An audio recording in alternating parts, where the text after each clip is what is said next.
अस्सलामुअलैकुम नाज़रीन, मैं हूँ आपकी मेजबान नाइला भट्टी और नजर डालते हैं आज की अहम तरीन खबरों पर। सानिया मिर्जा भी शहरियों पर हमले की हमायती, जंग से मुतल्लिक पोस्ट पर फैंस सीख पा।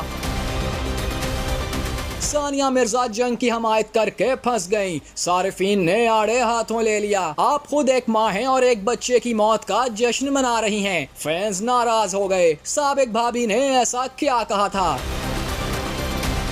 भारतीय टेनिस स्टार और साबिक पाकिस्तानी क्रिकेटर शोएब मलिक की साबका अहलिया सानिया मिर्जा शदीद तनकीद की जद में आ गईं। सानिया मिर्जा को पाकिस्तानी अवाम की जानिब से बेपनाह मोहब्बत और हमायत हासिल रही, अब इसी अवाम की जानिब से मायूसी का सामना कर रही हैं। हालिया पाक भारत कशीदगी के दौरान भारत के जंगी बयानिया की हमायत करते हुए एक मुतनाज़िया पोस्ट शेयर की, जिसमें पाकिस्तानी सोशल मीडिया सारिफीन ने सख्त रद्द अमल दिया। इनकी जानिब से एक ऐसे वक्त में जंग की हमायत करना जब भारत कोई सबूत पेश नहीं कर सका, पाकिस्तानी अवाम को शदीद नागवार गुजरा। सोशल मीडिया पर एक सारिफ ने लिखा, आप खुद एक माँ हैं और एक बच्चे की मौत का जश्न मना रही हैं। एक और सारिफ ने तबसरा किया, ये वही रवैया है जो इसराइल मासूम बच्चों की हलाकतों पर इख्तियार करता है। कई लोगों ने इन्हें याद दिलाया कि वो हमेशा इनकी खवातीन के हकूक की हमायत पर मोतरफ रही हैं, लेकिन मासूम इंसानों पर जंग की हमायत करना इस नजरिए से मुतसादिम है।